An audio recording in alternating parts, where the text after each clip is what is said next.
আপনি কি হতাশাগ্রস্ত? ভাবছেন দোয়া করা ছেড়ে দিবেন? অভিমান হচ্ছে নাকি কান্না পাচ্ছে? রবের প্রতি অভিযোগ করছেন দোয়া কবুল হবে না দেখে ভাবছেন আপনি অসম্ভব কিছু যাচ্ছেন যা কবুল হচ্ছে না। তবে মনে রাখুন, আপনি ভুলে যাচ্ছেন আপনার রবের ক্ষমতা সম্পর্কে। যে রব আদম আলাইহিস সালামকে মা বাবা ছাড়া বানিয়েছিলেন,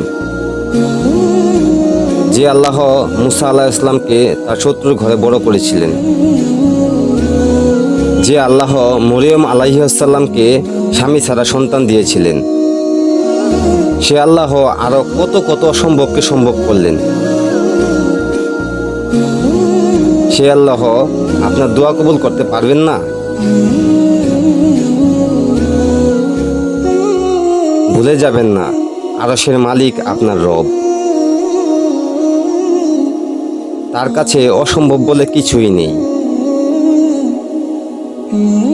সঠিক সময়ে সব পেয়ে যাবেন ইনশাআল্লাহ। আপনার রব জানেন আপনার জন্য কখন কি মঙ্গলজনক।